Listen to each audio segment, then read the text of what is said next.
Every 4 months, I receive a new group of students that are preparing to test for their black belts with me. These are students that many times I haven't seen or ever trained before they have that 3 months with me getting ready for their black belt test. And I have to admit, many times they come and they're just a little nervous. But one of the things I've noticed is that it's the nerves that cause the greatest deal of holding them back in terms of performing, not the actual mistakes themselves. In fact, one of the things I always tell them is if you're going to make a mistake, make it full speed. Hi, everyone. Chris Natzke here with Black Belt Leadership Speaking and Coaching with your Mind of a Champion tip of the week. If you're going to make a mistake, make it full speed. It's the fall of 1981. I'm a freshman at Northwestern University. It's my first fall camp on the football team, and I'm playing the position of inside linebacker. Now, as an inside linebacker, it's my responsibility to call the defensive front, meaning that when the offense comes to the line of scrimmage, I need to give directions to all the defensive linemen and the outside linebackers so they know what their assignments are. And I have to admit, I'm a little overwhelmed.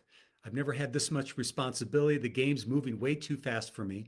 And so anyway, I make a mistake getting everybody lined up. The ball's snapped. Everyone's out of position. I miss the tackle, and it's just a total mess.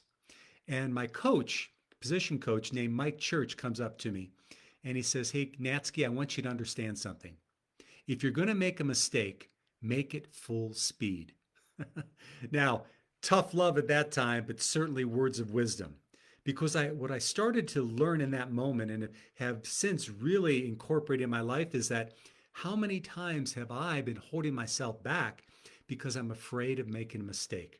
And that's what was happening there. I was just so self-conscious that I was going to do the wrong thing. I couldn't think, I couldn't react, I couldn't perform. And so many of us are that way, aren't we? There's such a fear of making the mistake. And what's interesting is even when we make the mistake, we oftentimes find out that the fear of making it brought us much more tension and stress than actually making the mistakes ourselves. I want you to think about something.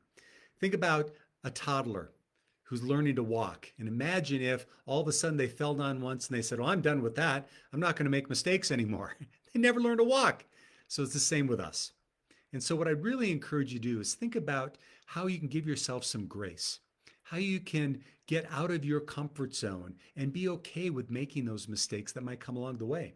In fact, I'd like you to recollect some of the things that you're most proud of in your life, the accomplishments you've made, the impact that you've made in other people's lives, whatever the case might be. And I want you to think that generally along the way, you probably made some stumbles. And if you would have quit at that time when it got a little tough and when you were afraid that you might mess things up, you never would have achieved what you did. So this week, my challenge for all of us is this, is where can we lean into the things that are most important to us, the challenges that we have, the visions that we have for creating something maybe bigger than ourselves, and where can we move forward with confidence, knowing that if we make a mistake, it's going to be okay. We'll be able to survive it and that it's part of the process. And when you come up against it, always remind yourself, if you're going to make a mistake, make it full speed. So this has been Chris Natzke with Black Belt Leadership Speaking and Coaching. We'll see you next time on the Mind of a Champion Tip of the Week.